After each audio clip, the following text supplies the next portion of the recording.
Good evening and welcome to the Dollar Dogs and Beer podcast. I am your host, Andrew, and with me tonight we've got Joe, and then special guesting once again, we have Ron, since Jason is out in Las Vegas right now, or actually he's out in Reno, excuse me, for the bowling tournament. Jason, hope everything's going well out there for you.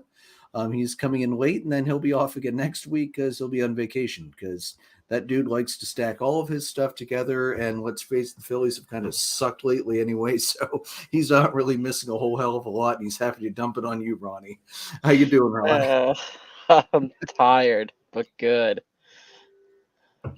Dude, I get that. We're doing aerification on the golf course right now. I'm Ooh, tired too. Joe, how are you?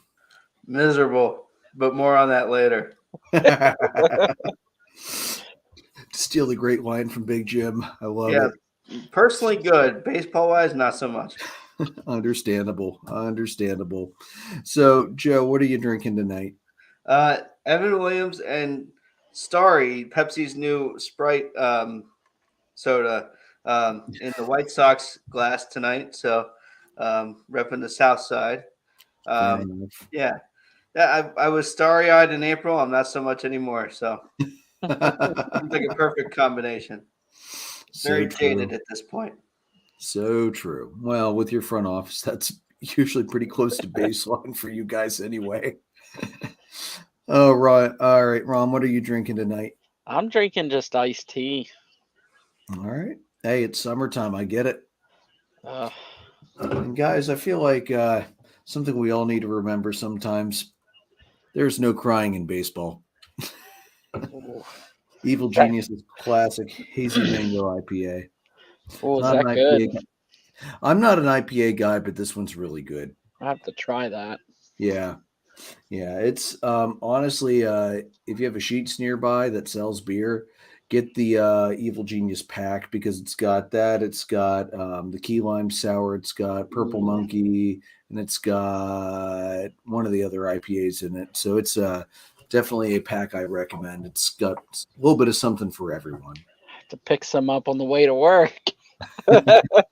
You work at Donnelly, I understand, or whatever the hell it's called now. All right, so let's roll into this. So obviously, yesterday was Memorial Day, hence why we were off. So MLB has screwed up how they handle so many holidays, but they've nailed Memorial Day. They didn't go crazy in uniforms, no camo uniforms. They use that for Armed Forces Day now. They just had the small poppy patch emblazoned with the words "Lest we forget." Love that. It's small, but it's poignant and it's meaningful, and it's not trying to overtake anything. It's letting the moment be the moment.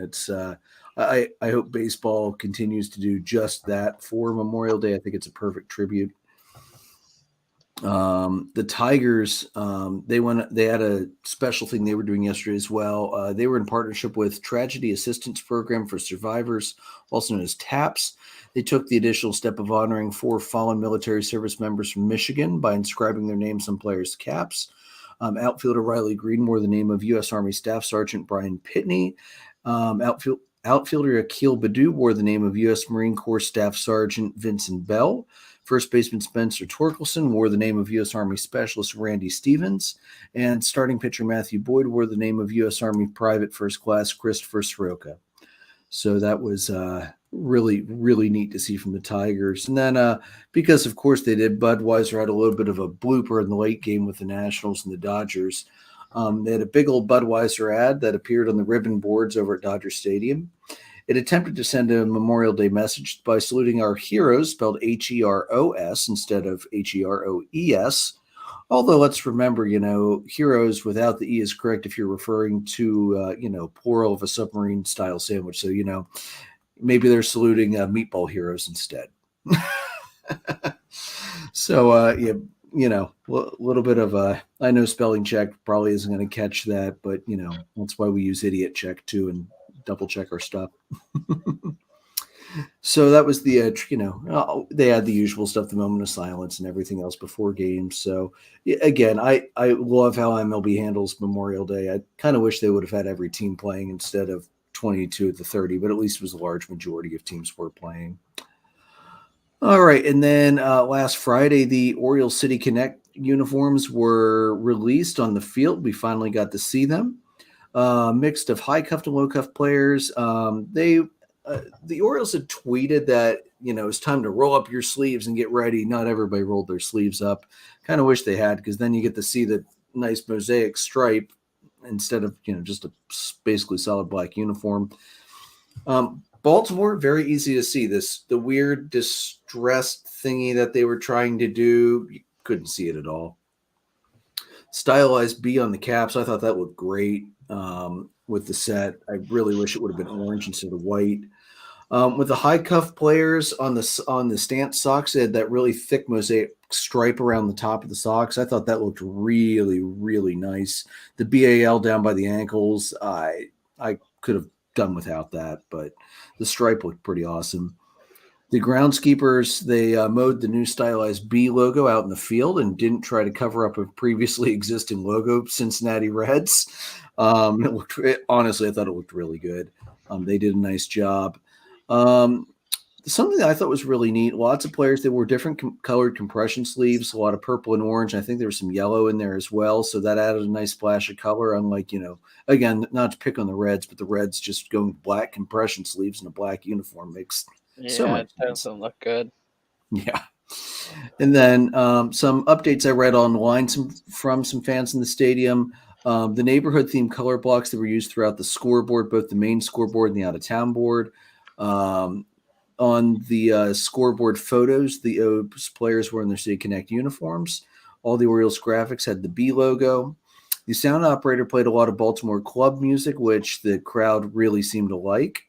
The merch stores were apparently packed with people purchasing the City Connect gear. So, I mean, that right there, Baltimore is going to call City Connect an absolute success because they're making money on it. There were 2 murals that were created for the City Connect, and they were placed near the bathrooms behind home plate. They were created by Sean Wallace. One was called A Summer Day on the Stoop, and the other one was called Baltimore Blues and Hues. Now, what's really cool about these murals, they didn't paint them. They created them digitally and then printed them out on vinyl so that they would weather better with, the stadium being open to all elements. So I thought that was pretty neat. A friend of mine I used to work with at LGH, her name's Morgan. She's a nurse. She's done psych nursing and IV team. Awesome nurse. She was actually at the game. She really likes the uniform. She had 2 thoughts she sent to me. She said she wished the bright colors were more prominent. And she thought instead of an orange bee, she thought using the mosaic multicolored bee would have looked really cool as well. And actually, now that I think about it, yeah, that would have actually looked pretty cool. And it would have brought that color flare that they were trying to do into more prominence. I honestly, guys, it wasn't a bad looking set. From up above, you have the same problem with the Reds. You can't tell who's a player, who's an umpire, if they didn't have their sleeves rolled up and if they were going long cuffed. But I could at least read the team name. I could read the player's number. I could see the player's name. So immediately a huge upgrade over the all black Cincy uniforms.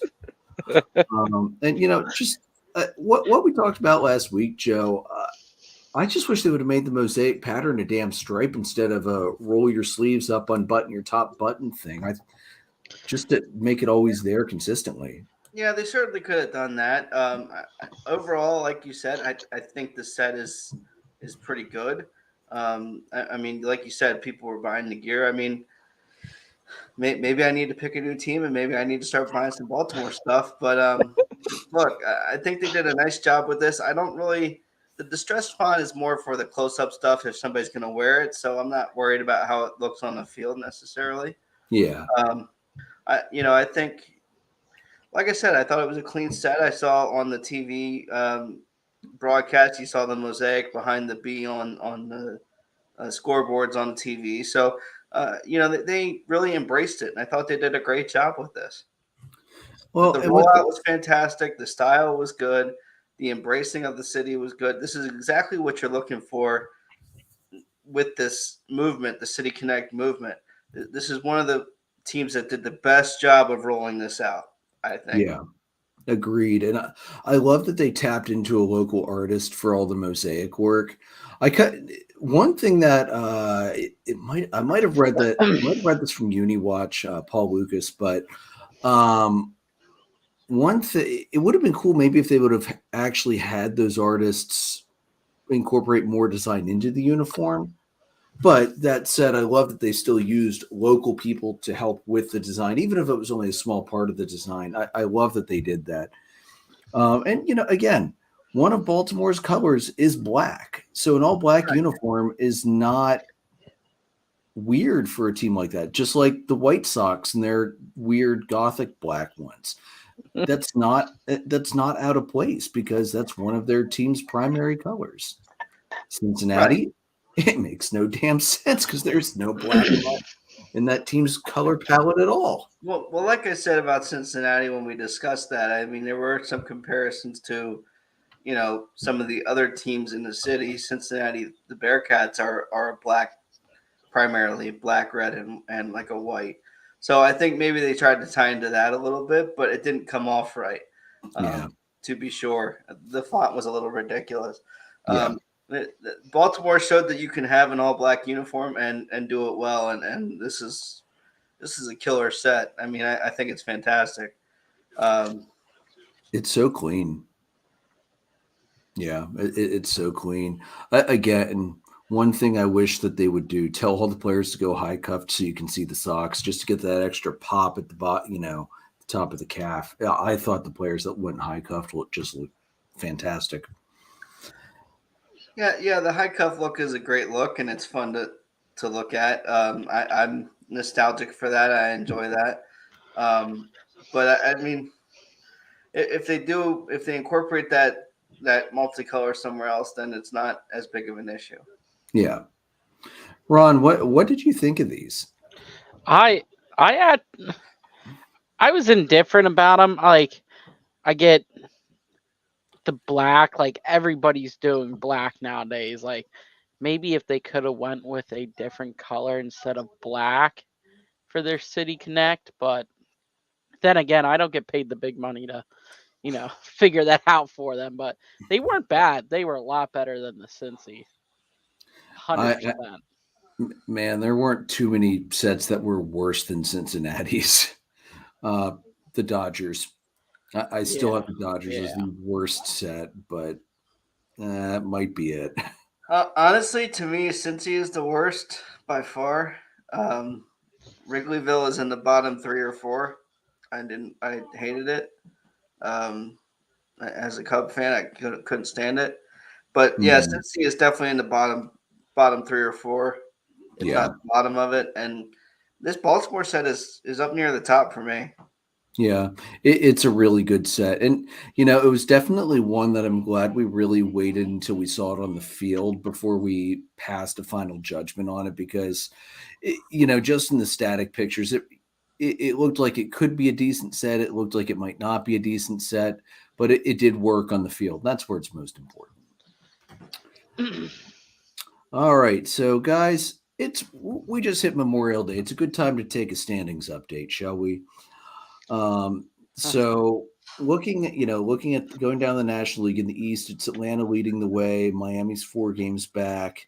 The Mets are 5 games back, sitting at 500. And then under 500, you've got the Phillies at 6.5 back and the Nationals at 9 back. Although I got to tell you, I expected the Nationals to be a lot worse than that at this point. In the Central, somehow Milwaukee is still holding on. They're the only team over 500. Pittsburgh's 1 game under 500, 2 behind the Brewers. The Reds are 4 behind. The Cubbies are 5 behind. And the Cardinals, thanks to some phenomenal pitching by Marcus Stroman, the Cardinals are 5.5 behind, right back behind the Cubbies where they belong. Out in the West, you've got the Dodgers leading the way. I know, shocker, right? Although the Diamondbacks are sniffing their tails, they're only a game and a half behind. San Francisco's 4.5 behind. And then the teams under 500, the Padres at 8 back and the Rockies at 9 back, although their owner probably still believes that's a 95-win team out there. Not to beat a dead horse, but I'm going to beat that dead horse because that's the worst take I have heard in years. In the American League in the East, Tampa Bay still leads the way pretty significantly. Baltimore, though, they are hanging tough. They are 4 games back. The Yankees are 6 back. The Red Sox are 9.5 back. Dead last, Toronto, 10 games back, but 2 games over 500. They would be tied for the lead in the putrid AL Central right now. and they would be number 4, tied for 4th in the AL West right now. I mean, that's just the AL East is the best division in baseball right now. Looking at the Central, the Twins are leading a terrible division at 28-26. They're the only team over 500. Detroit's 2 games behind. The Guardians are 3.5. The White Sox 7, and the Royals are 11.5. And then out west, you've got Texas leading the way at 34-19. And then Houston's behind them 3 games back. The Angels are 6 games back. The Mariners 6.5. And then way, way, way in the basement so far, under 500. They will not see the light of 500 for a couple of years. Oakland is at 11-45. That is a whopping .196 winning percentage. I know it's awful, dude. It is awful. It's not even June yet. I know that we still have one more day until June. So, Ronnie, any surprises for you in the standings at this point? I mean, not really. Oakland, that's not a surprise at all, but a surprise to me, honestly, is how good the Marlins are doing. They're playing a lot better ball than I thought they would. Yeah, they're 2 games over 500 right now at 28-26. So, Joe, how about you? Any surprises? I'm not surprised by the Orioles. I mean, I last year was on the record that they weren't going to have the worst record in the league last year. They didn't. I'm very bullish on them. I think they're going to be fantastic again this year. They're going to make the playoffs one way or another. I'm not surprised by that. I mean, the Cardinals continue to be a shock to some people. Not me, based on the way that they didn't handle starting pitching in the offseason, which I beleaguered to Zach's, I'm sure, obvious cheering probably if you listen to it on playback. The way the Cardinals handled the offseason, obviously, they're where they belong based on the effort they put in. I'm not surprised by the Diamondbacks. I think that, they are in a good spot. The rest of that division is not very good. So I think, that's a 2-team race. And I wouldn't be surprised if they overtake the Dodgers if some things go wrong for them. And I wouldn't be disappointed by that. I don't think anybody would if the Dodgers were to fall off. The Cubs are their own animal, and I'll get into more on that later. But, the Marlins, to quote Ernest Christian, they're a frisky team. Yeah. They are in a lot of ball games. They have decent starting pitching behind Alcantara, and they've got guys who can just hit the ball. And they're very good at manufacturing runs and hitting long balls. So they've got the whole package offensively. And that might be the best word to describe the Marlins is frisky, honestly. That's a great way to describe them. Biggest surprise for me, the fact that the Pirates are still hanging in near the top of the division. I know they're under 500, but they're only a game under 500. They're just a little bit of a rough patch right now.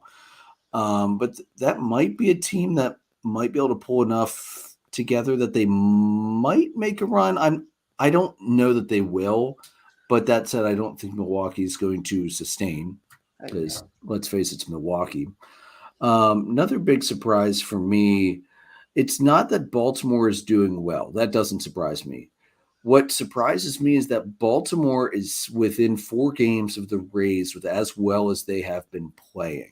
I think that's the bigger surprise in the American League East right now. Although all the teams being over 500 helps. What's the biggest disappointment for you, Joe? I mean, obviously, I think where the Cubs stand is not the way they've been playing. Clearly, the last couple of months is not encouraging. Personally, obviously, for whatever reason, Eloy Jimenez cannot stay healthy, and the White Sox continue to just falter. in the prime years of a rebuild that they thought would really yield some fruit, and it really hasn't. But that's been a couple year problem. So it's not necessarily something that's shocking or disappointing, I guess. Um, you know, how awful every other division is besides the AL East, I think, is just the parity is just not really there. It's like every team in the AL East is could be leading another division across the league, and it's ridiculous how poor some of these other divisions are playing. Um, you know, obviously I'm disappointed in the Cubs. I mean, the Cardinals are a disappointment based on their expectations, for sure. Um, the fact that the Padres aren't really closer to the mix is a little bit disappointing for Padre fans, given all the money that they spent. I think that's obviously something there. Um, I mean, if you're a Yankee fan, you're not too thrilled with the way things have gone. But also, if you're a Blue Jay fan, I mean, you have to be extremely disappointed. I mean, I think most, if not all of us, picked the Blue Jays to win a division in the preseason because they were just that good. They should be. But this is another team that's just a matter of it's not how a matter of how good your roster is. It's a matter of how well you play. Yeah, definitely. Ron, how about you?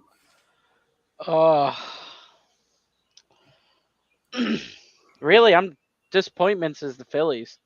They are a better team than what they've been playing like. They went out, they spent money again. They should have, caliber. Like they should be bringing in a lot of runs, but injuries is what's hurting them right now. Yeah, and when your biggest free agent signing basically shot off all of his offense during the World Baseball Classic, that doesn't help much. Which 'Cause- honestly makes the case for why this thing should not happen before the season starts. Well, yeah, I mean, there is that. In a Yeah. lot of ways. They really are disappointing. They should have been really in the thick of this already. Not to Yeah. say that they're out of it, obviously, because we saw what the Phillies did last year, but it's definitely disappointing.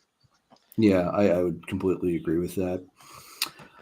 All right, and then my biggest disappointment by far, the Padres. The Padres signed a crap load of talent. They dumped a lot of money into the team, and they're under 500, underperforming as they often seem to do at some point in the year. So, still time to turn it around, catch a wild card spot? Sure.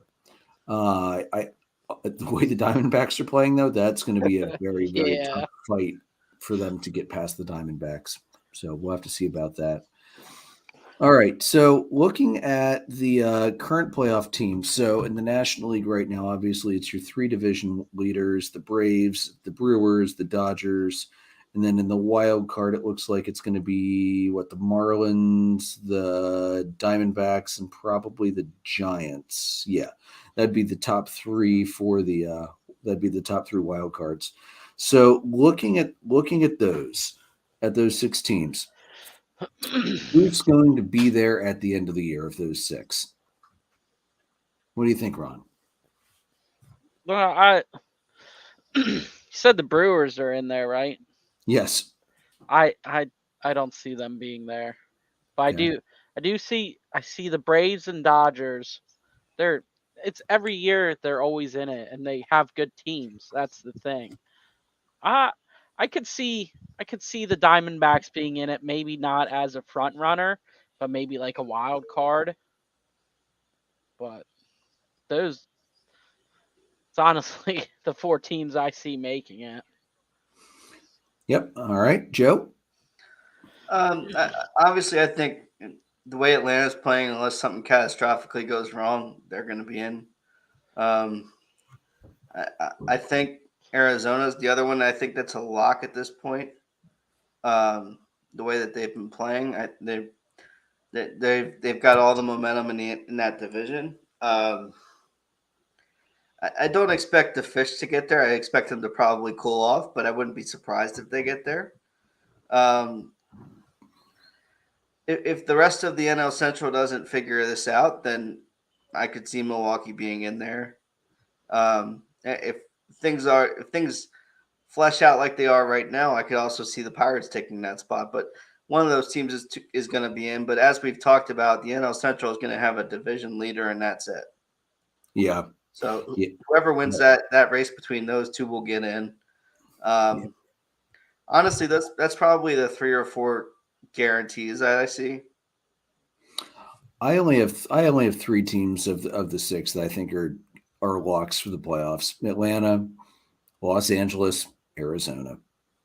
I don't think any of the other 3 teams are a lock at this point to be in. All right, and then looking over at the American League, your division leaders, obviously the Rays, the Twins, the Rangers. Your wild card teams right now are Baltimore, the Yankees, and the Astros. All right, so Joe, which of those 6 teams are you going to call a lock at this point to make it? And again, it could be a division team that drops to a wild card, but they'll still make it. Yeah. I think the O's are in. Look, I think they continue to do what they need to do. I don't think they even have John Means back yet. So, I mean, if they're performing this well with the guys that we know that they have, and you have the potential for a top tier pitcher like John Means to come back and be even half as good as he was before the injury, that's still an improvement. So I think they're a definite lock to make the playoffs. The Twins probably, unless the rest of that division figures things out, which they haven't shown that they will. So I as of right now, I would say the Twins will probably be there. I think who's winning the AL West right now? The Rangers. Ooh. That's a tough one because the wild card team from that division is who at this point? Houston. Yeah, honestly, I could see both of those two getting in. Seattle has fallen off significantly, sort of eerily similar to the Red Sox of 21, where they peaked early and then fell off the earth the next year. So I could see that. Yeah, I think the O's. I think the Rays, if they continue to do what they're doing, and the Twins for sure. Those 3 would be the locks that I would say at this point. All right, Ronnie. Well, I'm pretty much with Joe on that. I think the O's are definitely a lock. They have a hell of a baseball team, and they've come a long way from where they used to be. If the Rays can keep playing the way they are and keep up that ball, like I think they're going to win the division without a doubt. I think Houston honestly is probably going to end up coming back. I hope they don't, but I see it happening. You and every other baseball fan out there. For me, my locks are the Rays, the Orioles. I think both the Rangers and the Astros are probably going to be locks as well. I'm not going to lock the Twins because that division is so bad. If another team gets hot, I could see them catching the Twins and pushing them out. And I'm just, I'd love to say the Yankees, but I'm not trusting what I'm seeing. I don't like the pitching. The offense is there, but the pitching is not spectacular. They've got a lot of guys hurt. So I'm not ready to call the Yankees a lock at all. Plus the rest of that division is over 500 as well. So there's going to be a lot of competition there. All right. So that's our looking at the standings for Memorial Day.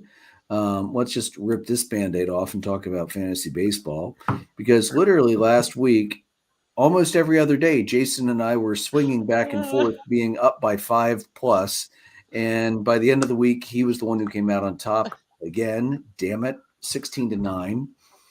And then Ronnie picks up his second win of the year. He knocked Joe off 16-10. Looking at the standings, Jason is flying out ahead at 127, 77, and 20. Joe's got the percentage tiebreaker with me right now at 97, 108, 19. We're both 30 and a half out. I'm at 96, 107, and 21. and Ronnie is at 88, 116, and 20 at 39 back. Yeah, my pitching was great last week. My offense started phenomenally and then died after 3 freaking days. I have never seen a team go from that hot to that cold in the course of a week in fantasy baseball in all the years I've played it. That was Hey, such welcome to my garbage, dude. world. Right? Yeah, I'd rather not. That was something.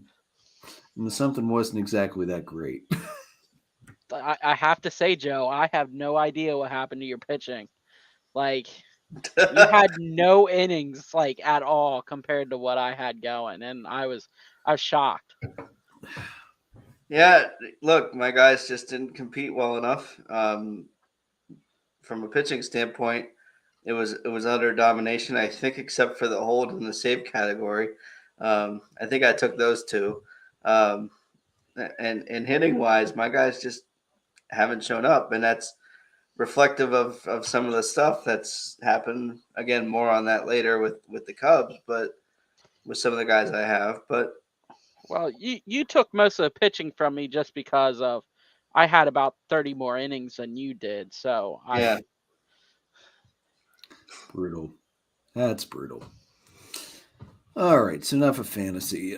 This week is me and Ron and Joe and Jason. So we'll see how it terrific, wonderful. goes. I'm looking forward to it. Joe, you sound enthused. Hey, somebody's got to knock Jason off. There's no way that dude goes the whole year without losing a week. I'll do it next week if everybody's back.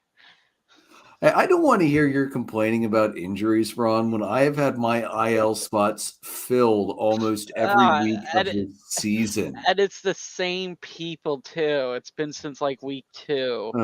Yeah, DeGrom cycled on and off. May is on the IL. Seager's off, and thank God, because Trey Turner has sucked at shortstop. So, yeah. Anyway.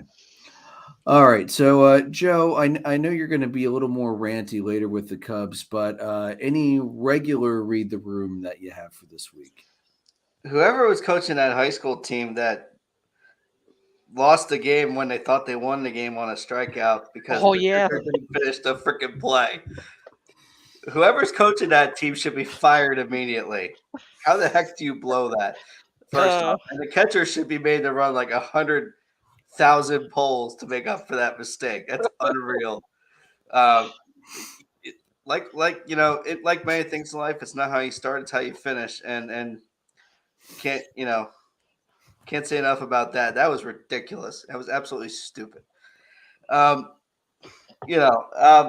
other thing too, I think you mentioned the Tigers with the Memorial Day tributes. The other thing that they did, I think, when they mentioned the Marine Corps person, they forgot the S on Corps on the scoreboard. Oh, no. A friend of mine, his brother was at the game and was like, and he's a Marine too, and he's like, really? You went through all this prep work. You're trying to honor those who have put their life on the line, and you forget the S on Marine Corps? Like, what's wrong with you? What is it with bad grammatical mistakes? I mean, things have spell check and nowadays anyways. That's Well, I terrible. mean, it's just something you just have to know if you're running an organization like that. It's something you can't mess up. And look, it's ridiculous. Most of my read the room is on the Cubs at this point, but All right, I'll let you say that. that's a taste. That's a tease, shall we say? We'll let you hold on to that. I have one other one. I forget where I saw this, but an umpire actually forced a team to forfeit the game because the coach would not tell a parent to stop harassing him. So he ended the game and walked off the field. And frankly, I think the umpire absolutely did the right thing. We talked about this a few weeks ago, and you know what? Every time I see it, we're going to bring it back up again until people start getting the message. Stop abusing umpires, especially volunteer umps. They're not getting paid for it. And think about the message you're sending to your children. Just knock it the hell off. Yeah, one other one. You brought that up, and it brought me back to something I saw last week and I forgot about.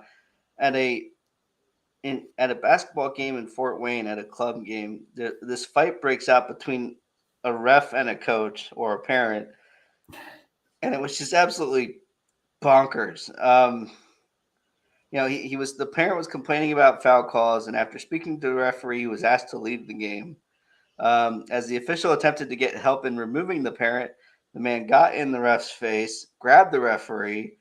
The man was ultimately escorted out of the game and didn't return, but the video of the fight is ridiculous. And the ref, while I don't condone violence, the ref tackled this parent, and I 100% would have applauded that maneuver. Yeah. But come on, parents of these kids, you guys have got to grow up.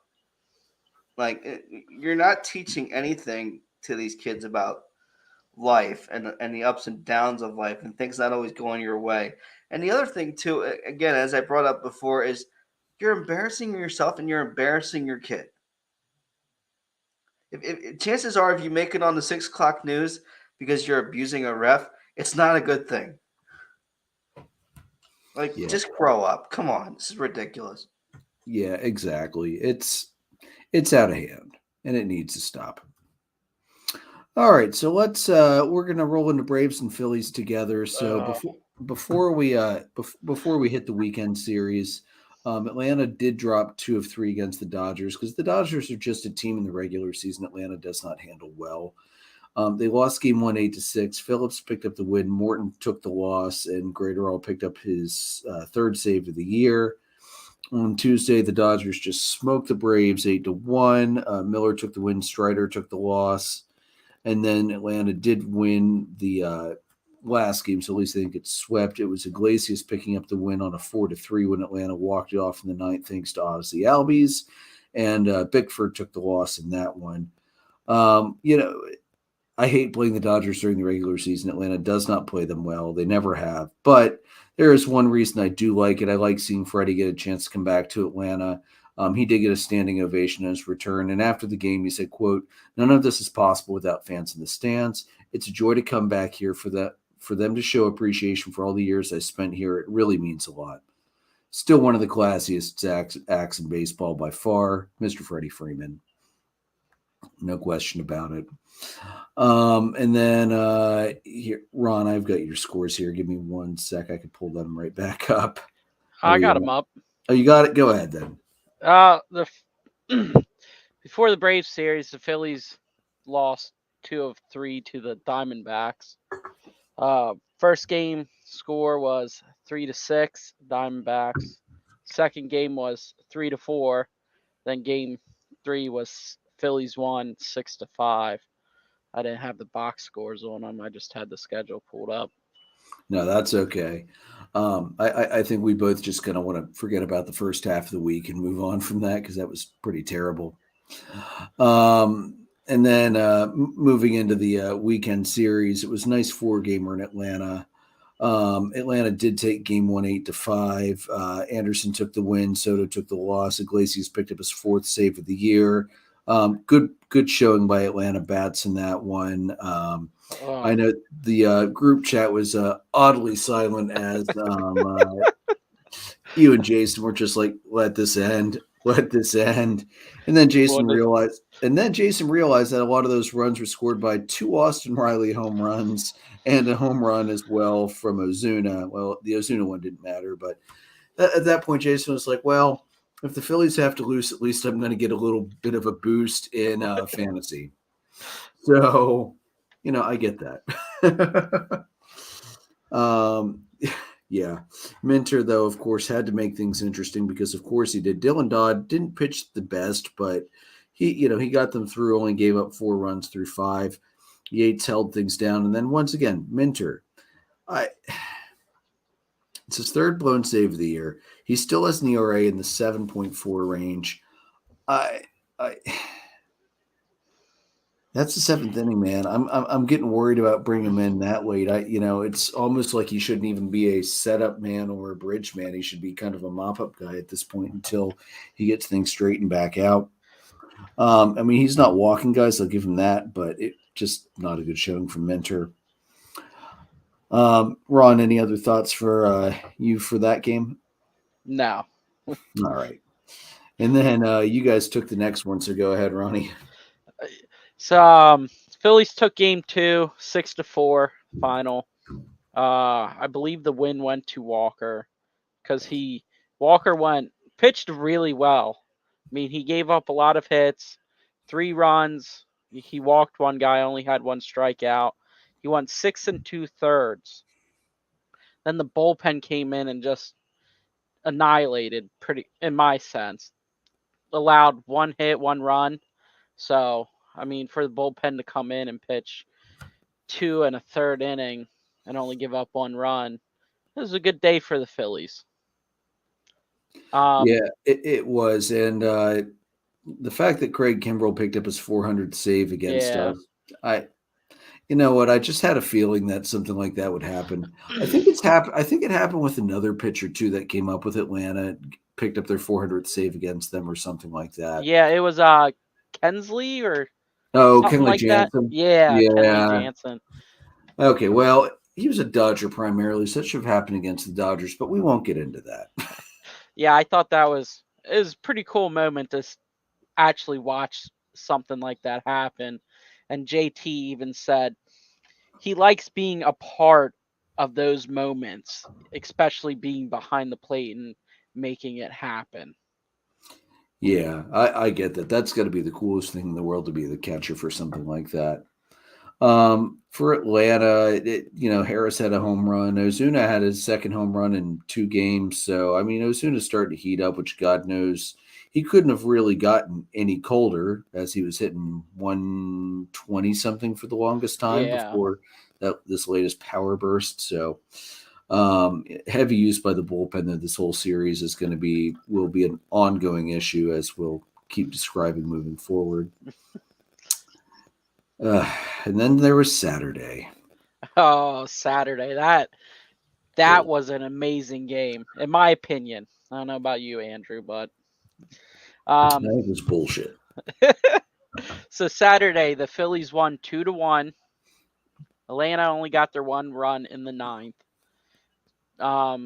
Zach Wheeler was just on fire.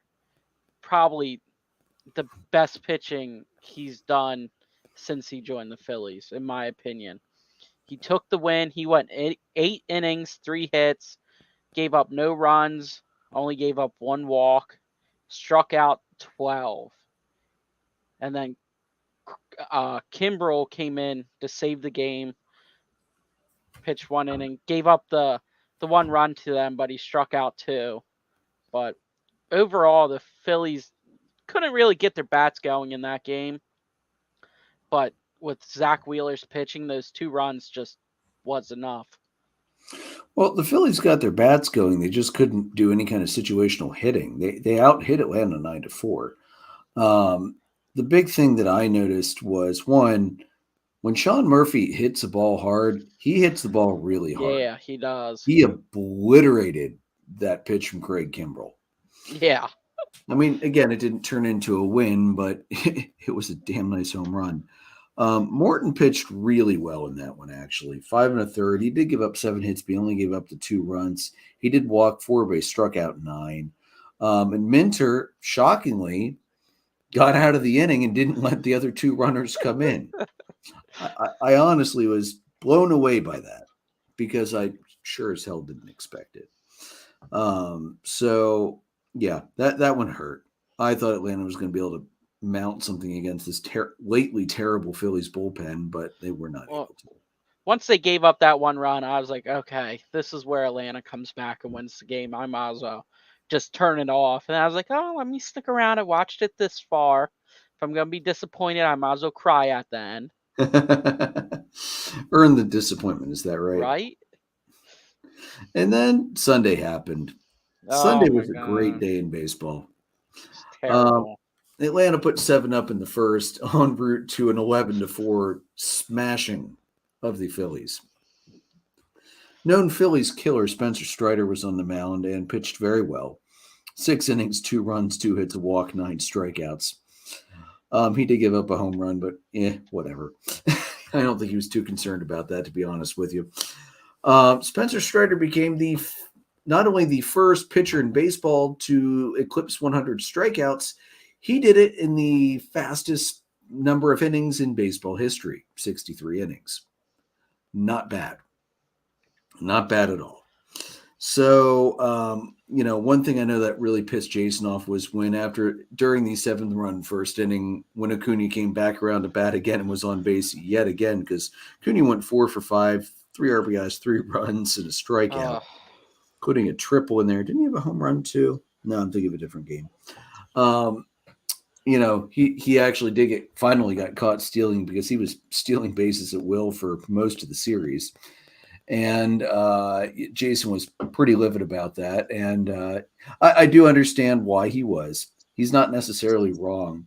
But the way Atlanta's bullpen's been lately, I also understand why Snit kind of told Acuna, I don't know if Snit told Acuna he had a green light the whole time, or if he talked to him afterwards and said, hey, this is not the time to be stealing, which, knowing Snicker, it's probably what happened.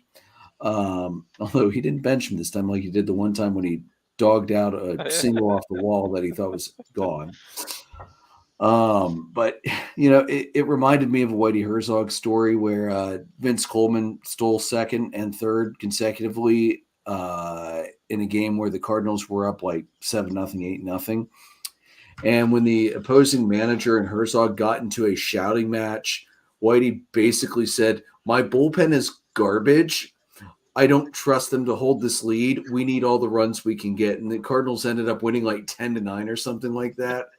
And the opposing manager just glared at him as they walked off the field at the end of the game. So, it happens. And Acuna doesn't lead the league in stolen bases right now. So, that's just what he's doing. He's being an utter terror everywhere in the field he can. He throws guys out from the outfield. He smashes baseballs very hard. And he steals bases if he doesn't have to knock it out of the park. I mean, what do you expect out of a guy like that? So, I said last week, I'd love to see 3 out of 4 or a sweep. I didn't expect either. I was expecting a split, and that is exactly what happened. I'm not going to lie, on the dress down day on Friday at the golf course, I did make sure I wore my Braves polo to celebrate the fact that they did take game 1 and to rub it in my coworker Chuck's face that the Phillies lost it. And that probably is why they lost both of the next 2 games, not at least one of them. So, it is what it is. Honestly, though, it was a good series. It was exactly what I was expecting, and I wasn't surprised at all to see some close games and an Atlanta blowout win as well. Just kind of exactly what I was expecting. Also, did the Phillies go bullpen game on Sunday against Strider? Yeah, they did. Covey started that and gave up the 7 runs, and I don't know. They really need to find that 5th guy. I just don't understand why teams do these damn bullpen games. Well, they don't have a 5th starter right now either. That's the thing. Bring back Jake Arrieta out of retirement. He probably would have only given up 5 runs instead of 7. Bring back Moyer. Both bullpens got pretty heavily used this whole series. Why would you go bullpen game? Even if you have to run a starter on short rest and make it up somewhere else, because they were off on Monday, which is probably why they went bullpen game, because they could rest the arms. But still, I don't know, especially when your bullpen is not a lockdown bullpen as Phillies has shown to be. I just don't get that, man. I don't get why they don't bring somebody up from AAA just until they can find somebody to take that spot. Pitch that guy like 4 or 5 innings. And then bullpen the rest of it. The sad thing is even 3 innings and 5 earned runs would have been better than 1 inning and 7. Yeah. So, all right. So I think that's enough torture out of the 2 of us. Joe, you have anything else you want to bring up? Did I miss something? With the Braves Phillies? No, I mean, I didn't, I kind of detached myself from baseball, as we'll find out here shortly. With the way that went, but I didn't even stir the pot in that, so I'd like to give myself some credit for that one. Yeah, right. Shockingly. Yeah, I mean, look, the fact that, as bad as the Phillies have been, the fact that this was a competitive series, I think, is a good thing. Hopefully, they can kind of put some pieces together and grow from some of those appearances. Particularly Zach Wheeler. He was excellent, and there's a ton of starts last year where Wheeler got pulled. When if I were Zach Wheeler, I would have told Thompson or Girardi, go back in the dugout. Screw you. I'm staying in this game. Because the bullpen wasn't as good last year. So Wheeler continues to do what Wheeler does. And as long as the team scores enough runs, he can hand it over to the bullpen, and the bullpen is much better than it was in years past. And you can expect Wheeler to win more games that way. Yeah. But as long as the offense shows up, that's fine. If Wheeler is pitching on his own and getting DeGrommed or something else every game, then he's not going to have the numbers that he should have. Yeah, without a doubt. And Strider is absolutely ridiculous. I mean, Yeah. Not only did he have the fastest to 100 strikeouts like you mentioned, but we talk about this all the time. The stash game from him and Dylan Cease is phenomenal. So not only is he a phenomenal pitcher, but he's got the phenomenal mustache to go with it. So My Heather thinks he needs to trim it up a little bit above the lip because it overhangs so much. It's just Oh no! Until that guy starts losing, there better be no razors anywhere near that. That's what I said. I was like, just for clean up. That's about it. Clean up and groom it. Do not do anything else to it because that is a great mustache. Thank you very much. Well, don't shave it off. Just like take a comb and just like be able to like drink a soda and not get it all up in your stash. How do you know he's not saving it for later? That's why I tell her about my stash.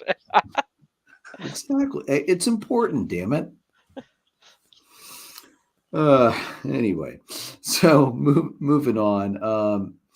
So Nathan Eovaldi, we talked about this signing when we covered the AL West in the preseason, and we were like, it might help, it might not. He was pretty, he wasn't really super consistent with Boston all the time, particularly around injuries. Well, with Jacob deGrom out, Nathan Eovaldi has completely taken over that pitching staff, putting them on his back.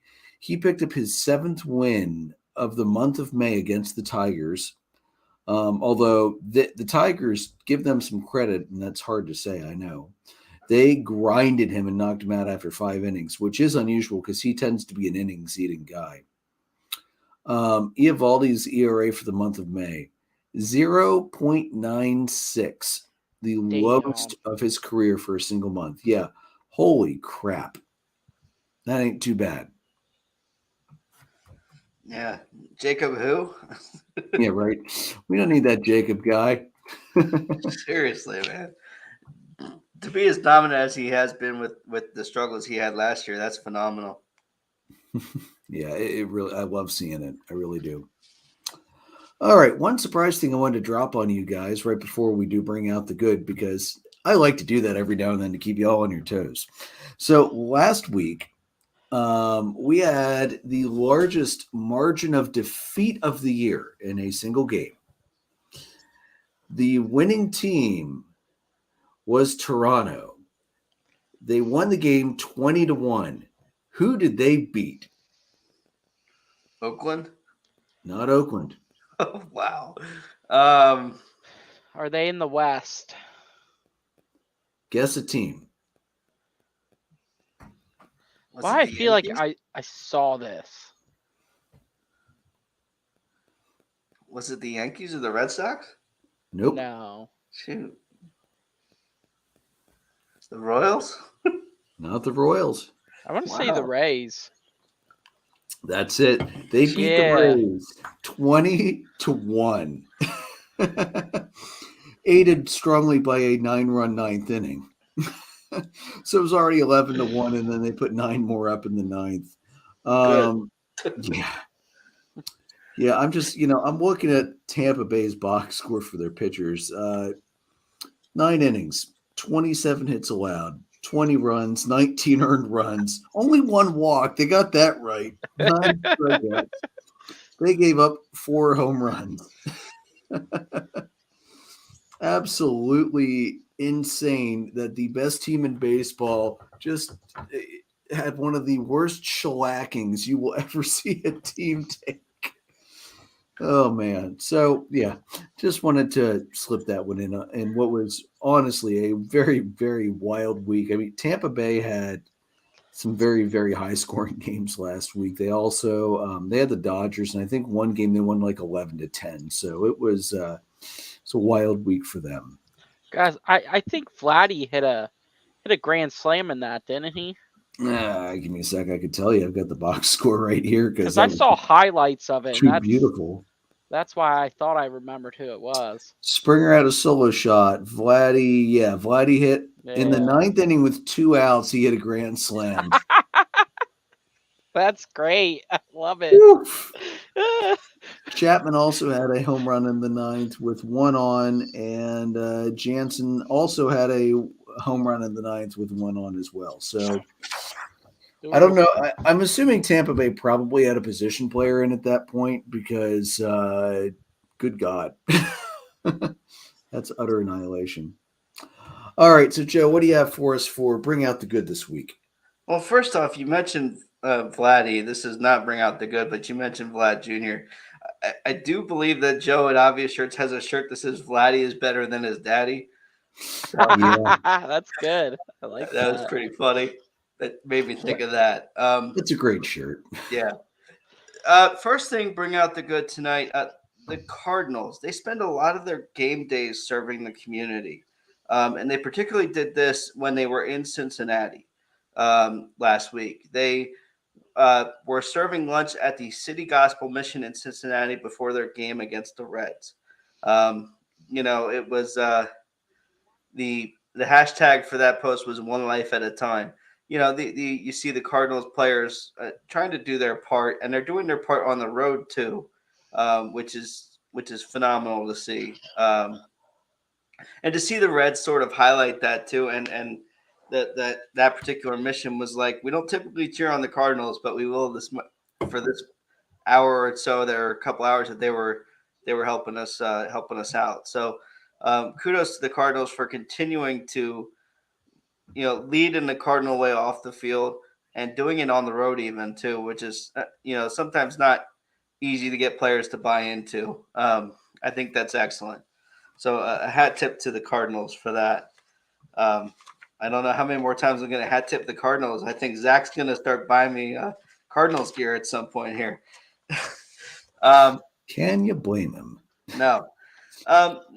Two other things I want to highlight here. Project 34, something I just found out about today, actually.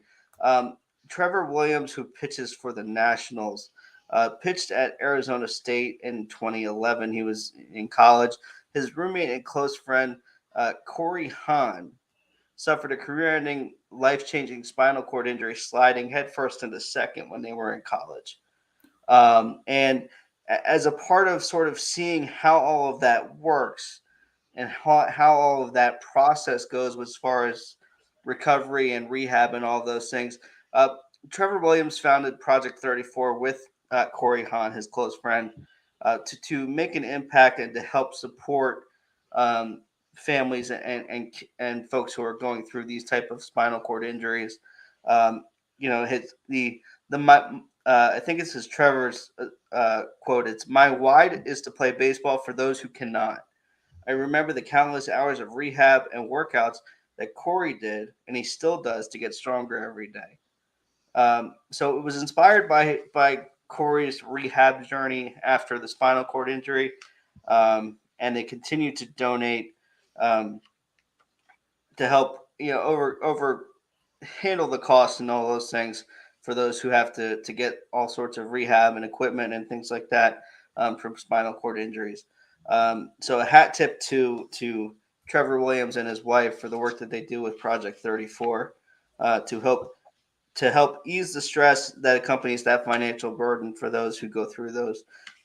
It's roughly, 285,000 people across the United States who have suffered some sort of spinal cord injury. So to be able to make a difference in their life, hat tip to Trevor Williams, one of those guys that is a class act, and it's one of those guys that I am sad that the Cubs didn't keep when they were making a flurry of their trades. So a hat tip to Project 34. If you're looking for more info on that, it is, I think it's project34.org. So if you're interested in looking into that. The other one, and we're going to talk more about this, I think, next week with Lou Gehrig Day, but Project Main Street, they do a ton of direct financial assistance to people living through and with ALS, also known as Lou Gehrig's disease. Obviously, it's affects the functions of nerves and muscles. A little over 5,000 people in the population are diagnosed on an annual basis.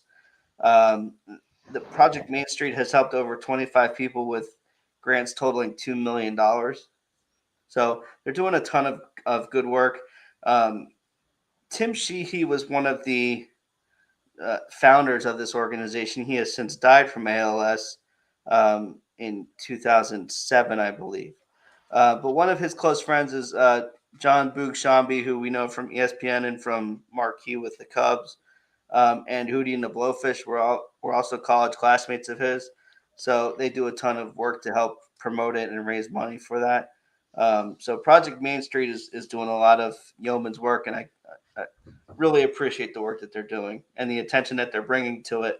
And in connection with that, Obvious Shirts is selling their End ALS for Lou shirts. They've partnered with Project Main Street on that. You can buy those shirts on obviousshirts.com, and 100% of that money goes to Project Main Street. So Joe from Obvious Shirts continues to do great work in the community, and I really can't thank these people enough for what they do. Yeah, absolutely. And they've done it over multiple sports too. I mean, after DeMar had his on the field cardiac episode last year, they were selling shirts for him and donating the proceeds to his charity. It doesn't matter that it's not a Chicago athlete. It doesn't matter what sport it is. Joe does great work with Obvious Shirts and his charitable giving. Another reason why I'm always happy to spend my hard-earned cash on more of those amazingly soft and often hilarious shirts, but also very serious as well. I'll be wearing next week. I'll be wearing last year's ALS shirt from Obvious because the new ones are not here yet. All right, so moving on from bringing out the good, of all the teams that are terrible this year, the Royals are pretty bad. And yet, they almost threw a combined freaking perfect game the other day. Mike Myers and Josh Stalmont. Myers was the opener for Stalmont. He pitched the first inning. They were working on a combined perfect game before Nolan Arenado and Wilson Contreras hit back-to-back singles in the eighth, no outs to break up the perfect game bid. That said, when the game was all said and done, they only allowed those two hits, and they still didn't walk anybody by the end of it, as they still beat the Cardinals. So, tough luck, guys. That's a hell of a run. Sorry you couldn't finish that one off. All right, Joe, what do you got for the Cubs? You ready to rant? Sure, why not? This last week was a tale of two teams, and I'm not really sure which one I've got. So they started the week against the Mets at home, and they took 2 out of 3 in this one, 7-2, 4-2 behind Smiley and Stroman, respectively. And then they absolutely lost it on Thursday, I think it was. They lost that game 10-1. And that was just foreshadowing for the weekend ahead. They got swept by the Cincinnati Reds, which was just abysmal and disgusting and terrible. I didn't watch any of it because I'm not going to put myself through that. They got outscored in this series 25-10. The Reds shut them out on Friday 9-0, and then won the next 2 games 8-5, both of them Saturday and Sunday. Justin Steele got destroyed on Friday night. Friday's game was just terrible, and that they're just not getting production from the guys they need to be getting production from. Since the A's sweep, so this is kind of more the rant side of things here. I've given you the short, quick and dirty about what the Cubs did last week. But since they swept the A's back in April, they were 11-6 at that point. They have gone, but going into yesterday's game, they had gone 11-24 in their next 35 games. It's absolutely disgusting. It's absolutely awful. 11-34. 11-24 in 24. their next 35 once they swept Oakland. Oh my! What the hell? That's like Oakland level bad. Yeah, it was Jesus. just absolutely abysmal. They haven't been contending close in a lot of the one-run games. They've been awful in those. They had, I think they got swept by Florida or Miami at one point there, too. And it's just been so abysmally putrid. Their offense has been awful, as is indicated by my fantasy scores for the last couple of weeks here, with Dansby and Ian and Bellinger being hurt and Nico being hurt. Like, when the top 5 guys in your lineup start getting hurt or need an off day, you can't miss on the depth free agent pickups. And that's exactly what Jed Hoyer did in the offseason. Don't get me wrong. I thought Eric Hosmer was a good fit at one point, but Eric Hosmer was a shell of himself and hasn't been productive. Trey Mancini is getting beat out by a catcher in home the first times at this point. Yan Gomes is faster than Trey Mancini. You missed on that. You can't miss on a guy like that. It's absolutely pathetic. You can't have Edwin Rios eating up at bats. You can't have a guy hit 2 home runs. 2 home runs on Sunday. Patrick Wisdom hits 2 home runs on Sunday and doesn't make the lineup on Monday. What the hell are you doing? You can't be playing matchups with this. You've got to be able to have the consistent lineup day in and day out. I thought Luis Rojas was coaching my team the last week. This is absolutely god-awful. Absolutely pathetic. It's absolutely awful. And then you've got David Ross. David Ross goes on 670 to score. There's a Chicago radio station out there.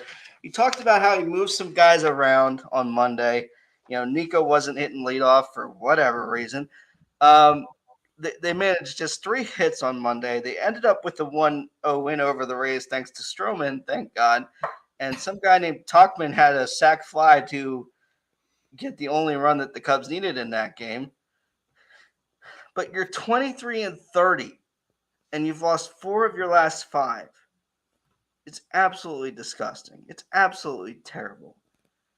And then you go on radio, and you're like, still looking for the right formula. You've had 3.5 years at this job. Still looking for the right formula? Play the guys who hit. It's not that fucking hard. It's really not.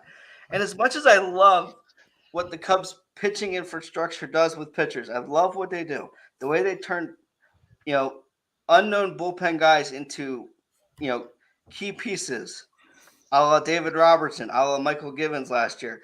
Like, the way that they build bullpens, I love what they do. But if a guy is really good at throwing something, don't take him away from throwing that. That's what they did with Stroman last year. Now Stroman's throwing sinker after sinker, and he's dominating. You're messing with Jameson Taillon, a guy you're on the hook for $86 million, and you're changing his pitch repertoire, and he's absolutely god-awful. Taillon is not 0 for 8, but the Cubs are 0 for 8 in the games that he has started. Like, you can't keep doing this. You can't keep doing this. You can't keep changing this lineup. You can't say, I don't always have the right formula, but I'm trying. These guys are, unwavering. They're doing their best, and everybody has opinions, but I get the last one. Like, dude, Ross, you don't belong in a major league dugout. I'm sorry, you don't. You belong there as a bench coach. You belong in AAA as a development guy. You're not a major league manager. And I said that before they hired you. Did I not? You did. Yeah. Before they hired him, I said, this is not good. This is not good. Don't do it. Did they do it? Of course they do. What is the one position that the one guy of that core four that I was most disappointed in losing? Anthony Rizzo. Anthony Rizzo continues to be the heart of the Yankee lineup. And we've suffered through Frank Schwindel. Don't get me wrong, I loved him. But Frank Schwindel, Patrick Wisdom every once in a while, Eric Hosmer, Trey Mancini, and now Matt Mervis. Like, come on. Like, he was a guy. First off, Rizzo was beloved by the fan base. And second of all, he was still hitting the fucking ball. Javi was awful. KB was an injury-prone, not effective hitter anymore. And Wilson was Wilson. Like the one guy core forward that I did not want to lose, and I told you guys that before they traded him. And now it's been a revolving door at first base. You can't have that. You absolutely cannot have that. Like it's absolutely demoralizing as a Cub fan. I can't even watch it. I'm like, I'm not going to put myself through this. Like on the off chance they win a game, it's either A, I'm not watching it, or B, I stopped watching when they were losing and they won the game. So I don't think it's my fault. But like, seriously, this is pathetic. It's absolutely awful. You can't roll out a lineup of 3 or 4 people that even Jason doesn't know who they are. And he knows everybody in the minors, right? Jason knows everybody in the minors and everybody who comes up and all these abstract guys. And he doesn't know half the Cubs lineup against the number 1 team in the entire league. What the hell are we doing? They're fundamentally unserious as an organization. And it starts with Rossi. You know, Hoyer, I was trying to give Hoyer and Carter Hawkins a ton of credit a couple weeks ago. You heard that. I was trying to give them some credit for the moves they were making. Like, you can't miss on a guy like on the money you're going to spend on Trey Mancini. You can't miss on that move. You can't miss on Tucker Barnhart. If you're going to bring him on to be a good depth piece, you can't miss on those. And the Cubs continue to miss on depth pieces. They continue to not make sense of what they're doing as far as bringing guys up. There's no reason on God's green earth that Edwin Rios or Miles Mastrobuoni should have been on the starting lineup coming out of camp, and Christopher Morel should not have been. It's absolutely disgusting. Like, stop looking long-term and start winning. For the love of God, you have the most expensive fan experience in baseball. Start fucking doing it. Start acting like it. You want to be the premier club. You want to be a competitor year in and year out. You want to be the Cardinals? Then start acting like it. It's absolutely god-awful until enough Cub fans just say, you know what? I'm not going to a game. Even if I want to go to a game at Wrigley, I'm not going. I'm not going to give Ricketts any more money. Why would I do that? They're not being honest with Cub fans. Last year they said they wanted to be competitive. They were anything but competitive. They want to be competitive again this year, and they were competitive for a month. And all of a sudden they're not anymore. It's absolutely disgusting, and it's just unwatchable.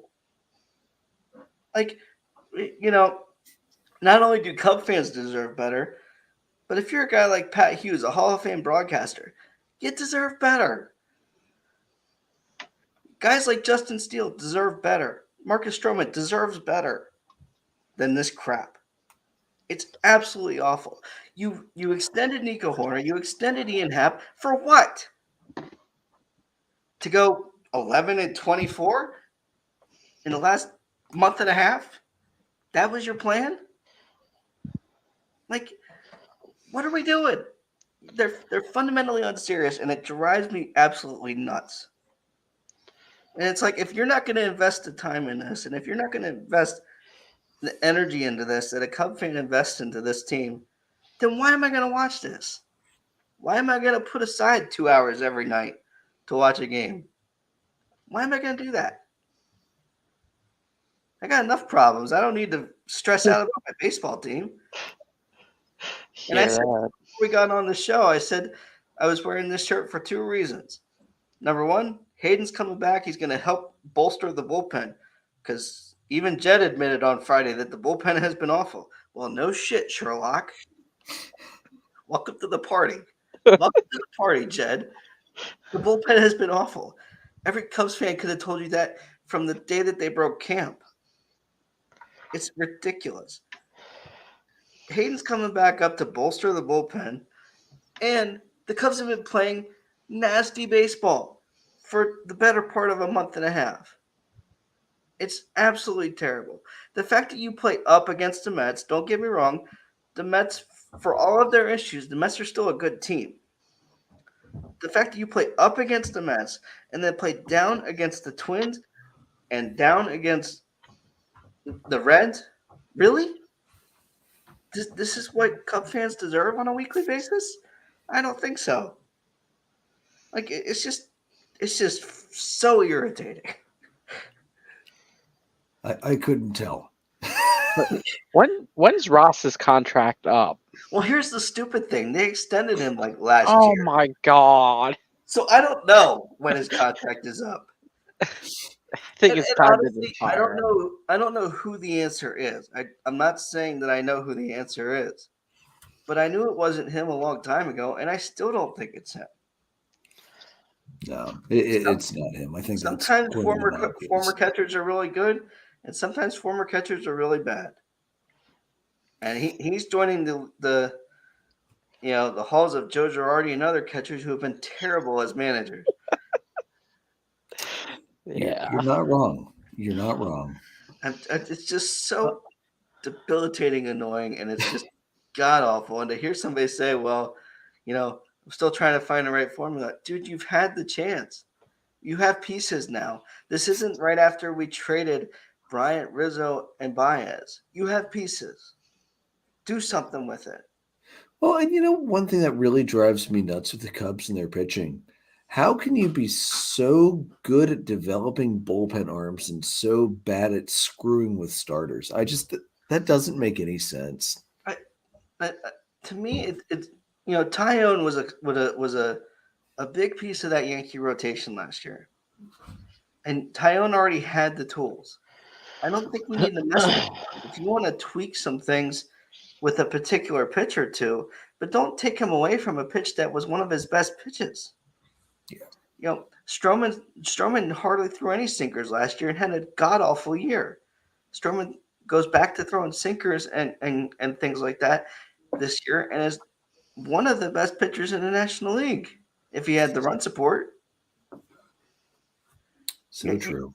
You can't count on – I mean, you're getting into the point now as a Cub fan where you're just like, okay, do we start talking about trades again? I realize we're only 5 out, and I realize that you're still in possible contention for a wild card. But realistically, you kind of start to know. In the words of the great Denny Green, the Cubs are who we thought they were. Yeah. They didn't have enough pieces. And if you can't withstand Belly being out for a month, if you can't withstand Nico being out for 2 weeks, like, you've got to figure something out here. Ben Brown is lighting it up in AAA as a pitcher, and he's not up here yet. Even if you bring him up and let him throw in the bullpen, it's better than giving the ball to Michael Fulmer every second or third day, who can't pitch for shit. Yeah. Like, come on. It's got to be better than that. It's got to be better than trying to give it to, you messed with Keegan Thompson's role from last year. Keegan Thompson was awesome as a starter last year. You put him back in the bullpen, and he hasn't been the same pitcher. Can we stop messing with what actually works and fix what's actually broken? Please stop creating problems that aren't there. I couldn't have said it any better myself. Beautifully ranted, Joe. All right. So moving on, we had some stripping going on in the minor leagues this past weekend and Saturday, and even better, not only was it Atlantic League action, but the Lancaster Barnstormers were involved. Although it wasn't the Barnstormers doing the stripping, they were down in Gastonia playing the Gastonia Honey Hunters. Honey Hunter infielder Jack Reinheimer, because I'm going to keep saying Honey Hunter because that's just one of these great hilarious nicknames for minor league teams. He was hit by a pitch, but the umpire apparently thought either it hit his bat or that he leaned into it. So he strips off his jersey and undershirt to show the umpire the bruise on his back, who then grants him first base. And let the record show, he decided not to put his whole uniform back until he got to first base before he finally started to redress himself. Gotta love it. I love minor league baseball. So much fun. It just shows you how terrible these umpires are that they can't see Like, that he got hit. Even watching the videos of it, he didn't lean into it or anything. You could there was tell it no hit leaning. him. There was no leaning. It was very clear it didn't come close to hitting his bat. That umpire needs a new pair of glasses. It's not like this Jack Reinheimer is Michael Conforto or something. Yeah, right. Or Craig Biggio, who I swear to God, I know he holds the records for most times hit by pitch, but I swear at least half of those he figured out a way to lean into it without looking like he was leaning into it. Freaking ridiculous.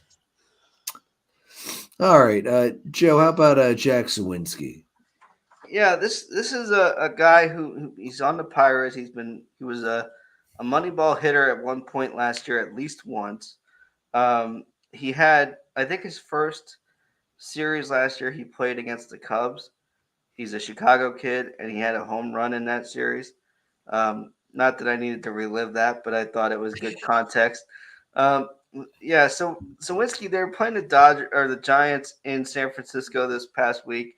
And when you think of McCovey Cove in San Francisco, you often think of Barry Bonds smashing homers into the Bay. Well, Sawinski became only the second player in history to hit 2 homers into the Cove in the same game, joining the aforementioned Barry Bonds. Although the fact that he only did that, a couple of times is kind of surprising to me if you're Barry. But anyhow, intentional walk. The fact that Barry only did this twice is remarkable to me. He did that on May 10th of 2000 against the Cardinals with Andy Benez and Heathcliff Slocum on the mound. And on May 18th, 2002 against the Marlins with Brad Penny and Vic Derensborg on the mound. Sawinski has shown some power in the time that he's been up. This is his third multi-homer game of the season, but he's shown a ton of power last year with homers and with doubles and extra base hits. So he's really been pretty solid pickup for them and a move up for them. And one of the reasons offensively that they are where they are. Well, not only that, like with Sawinski, I swear, if he's going to hit homers, he's going to hit them in bunches. Like he'll have a couple games in a row where he just obliterates the baseball.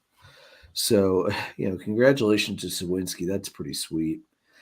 And then, so the wheels of politics, as they often do, are starting to clog things up for Oakland as they try very desperately to leave for Las Vegas.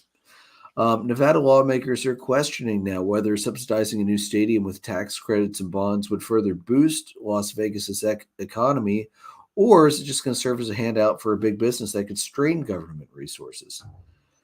While both the Republican governor's chief of staff and the Democratic treasurer have both said the stadium would provide tax revenue and jobs, lawmakers are now questioning whether an A's stadium on the site of the Tropicana would be worth it. They're noting that, one, they'd be getting an MLB team with by far the worst record in baseball and one of the worst records in the history of baseball. And two, they're looking at financing from a county and state that are struggling to fund public services, including schools, which rank near the bottom in national student-teacher ratios and per pupil funding.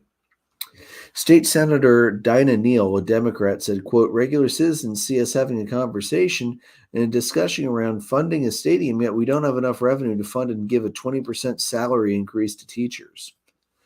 And, looking at the other two stadiums in the area, Allegiant Stadium, home of the Raiders, they actually got $750 million in public assistance, which is insane. T-Mobile Arena, home of the Vegas Golden Knights, who I'm hoping win the Stanley Cup so I could say my Avalanche got knocked out by the eventual Stanley Cup champions. They built T-Mobile Arena with absolutely no public assistance whatsoever. The plan that the A's have right now would authorize up to $380 million in public assistance for the potential $1.5 billion retractable roof stadium in a special tax district, mainly through $180 million in state transferable tax credits, $120 million in bonds, mostly from Clark County. The county would also contribute $25 million in credit towards infrastructure costs.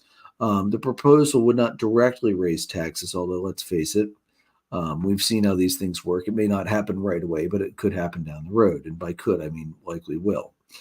Steve Hill, who's the president of the Las Vegas Convention and Visitors Authority, I know, totally unbiased in his opinion here, said, quote, this is a good investment. There will be more money available at both the state and local level if this deal is done than if it's not.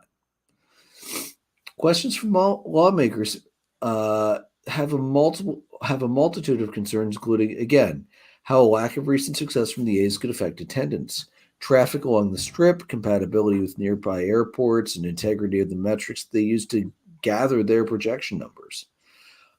Danielle Monroe Moreno, a Democrat assemblywoman, said, quote, the Raiders came to this state with a huge fan base. We had a lot of people that would make the travel from California to see the Raiders.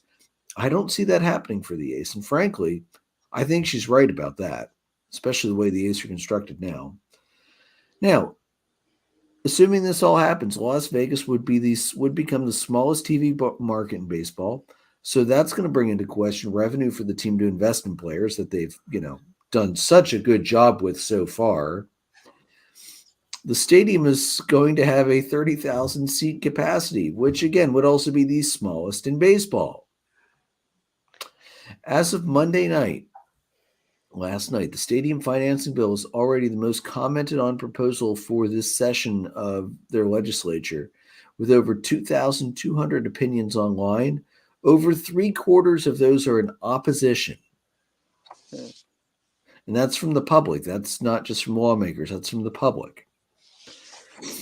And, you also have the usual political back and forth concerns as well. The legislative session adjourns on 6/5.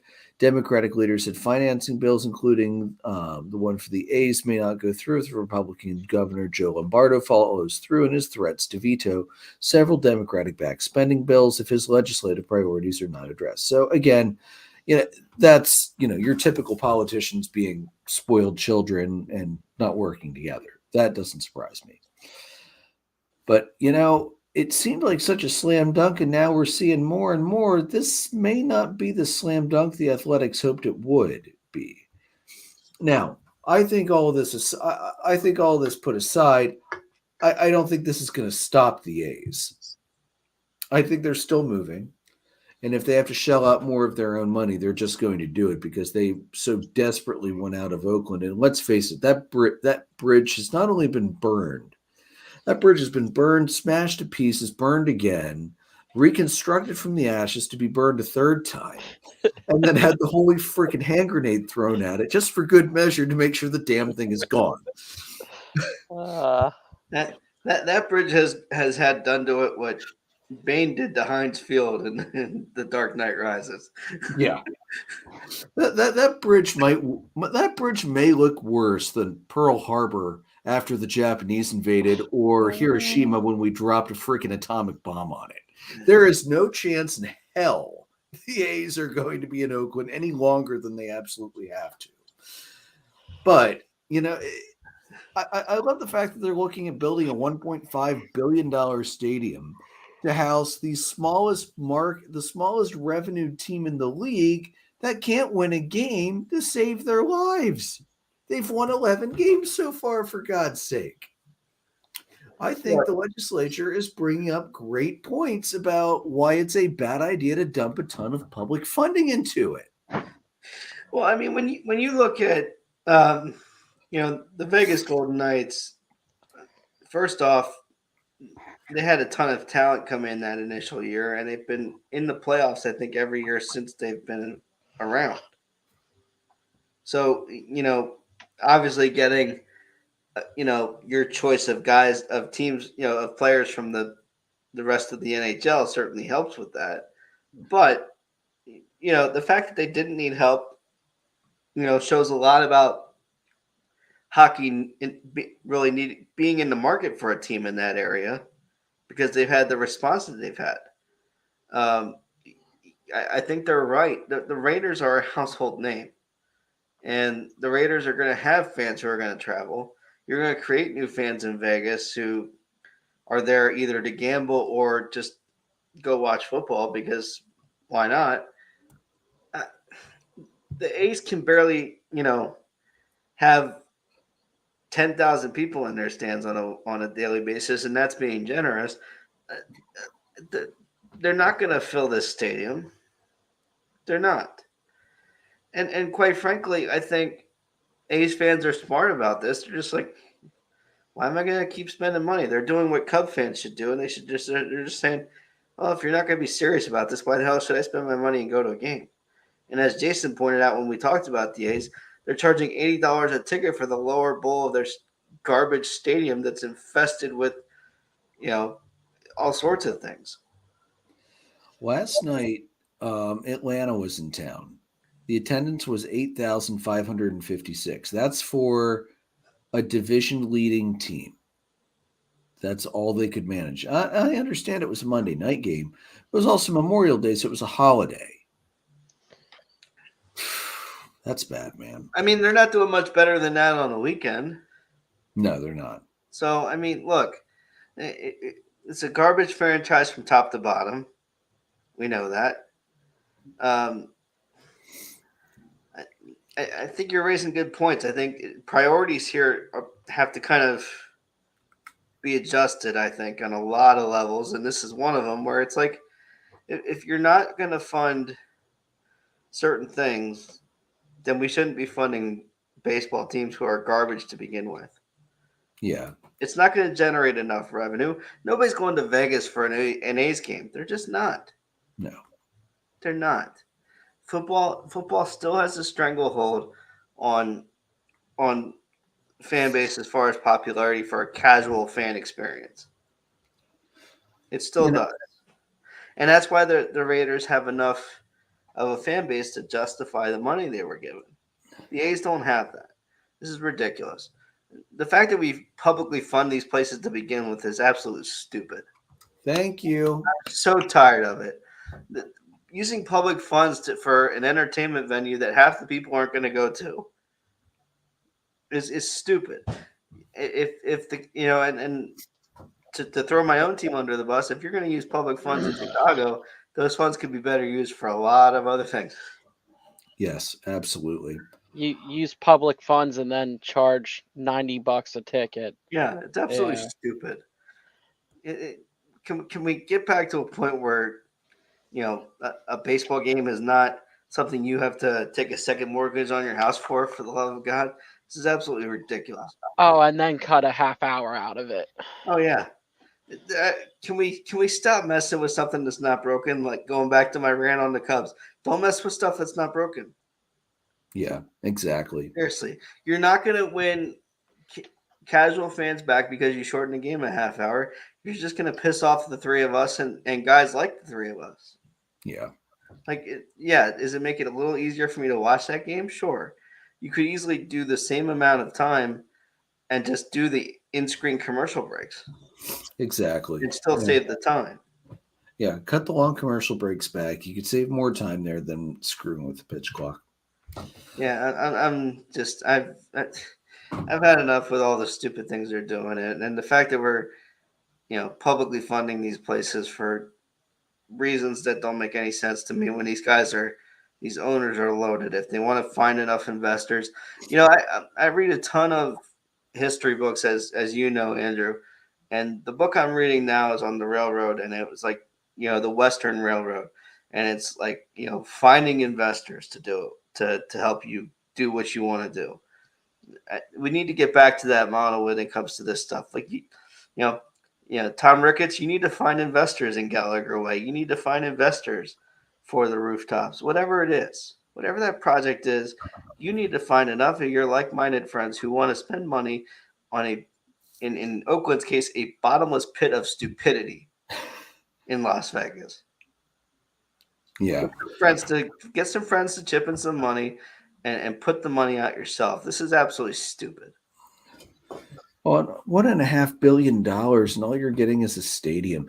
If you're dumping $1.5 billion into it, why don't you do like Atlanta did with the Battery and buy all that land, develop the whole area, make it a whole experience, make sure you are the owner of all of that land, so you're getting the rent revenue from all the other. Like, that's one reason why Atlanta is doing so much better financially, because their TV contract sucks.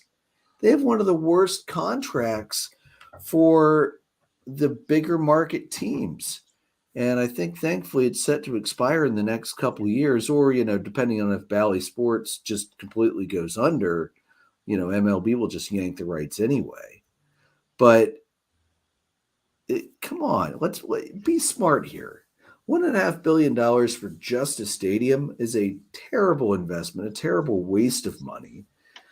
And the fact that they're asking the state of Nevada and Clark County for money at all is, that's awful presumptuous. It really is. Ron, do you have any other thoughts on all this going on with Vegas or anything else? I mean, I really don't think it's going to bring them any better fan base than what they have. Yeah. I mean, and they even said the projections, like they're expecting to have the stadium filled because of tourists that are there that would want to see a ball game. So you don't even think that your smallest stadium in baseball can be filled by your own local fans. Should just moved it to a little league field at this point.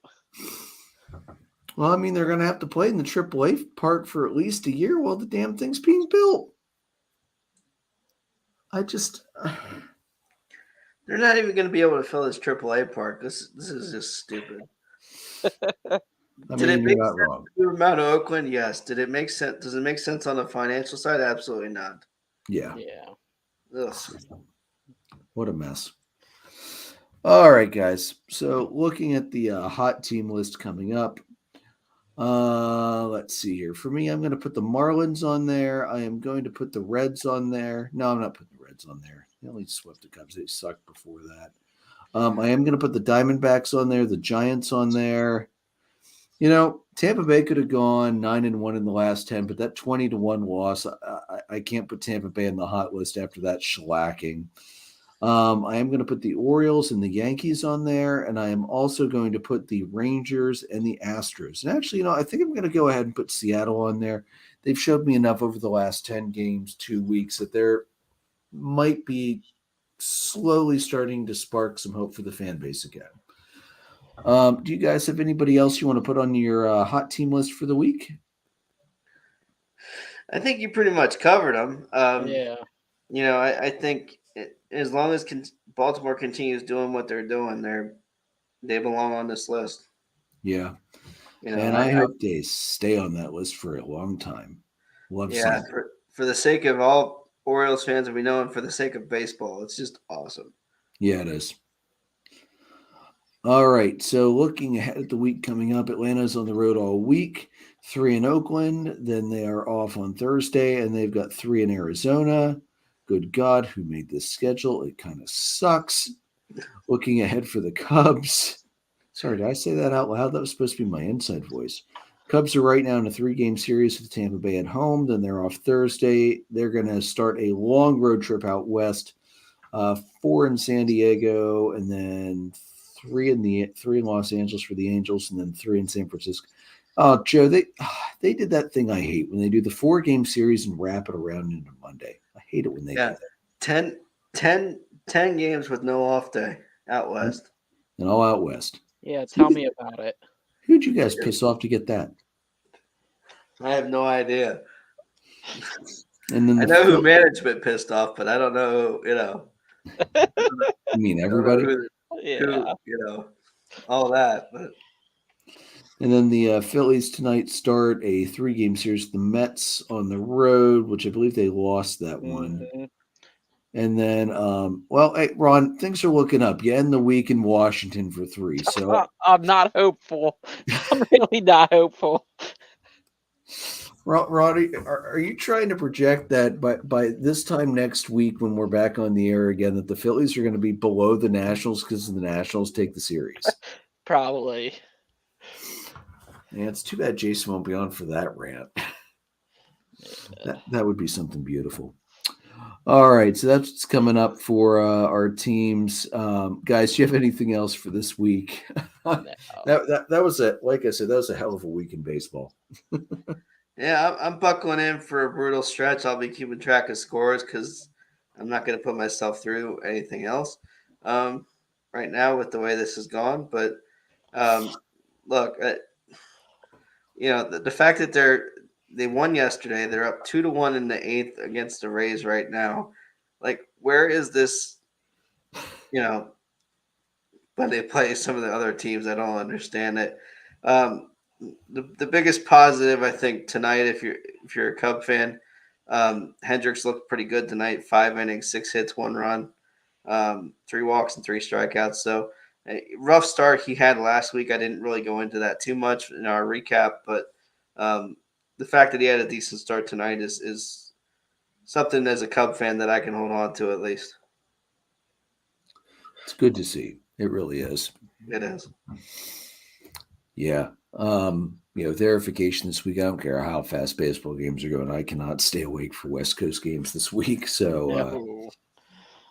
and then we're going on vacation. So at the end of the week, we're going down to the beach for a weekend trip. So I won't be watching much baseball, and that's okay. I can catch the scores. Absolutely. All right, guys. You can find the audio recordings on Anchor, Spotify, Breaker, and anywhere else you can find podcasts. We're all over the place now, happily. You can see us live on YouTube, Facebook Live, and on Twitter. Merchandise is at redbubble.com. Follow us on the Facebook page, facebook.com/DollarDogsAndBeer. Twitter is at DDAB_podcast. All 3 of us are on Twitter. I'm at PyroLord314. Jason's at JRaker300. Joe's at JoltonJoe35.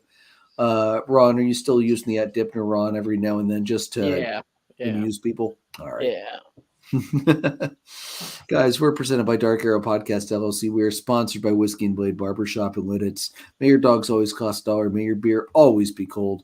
Have a good night, everybody. We'll see you next week.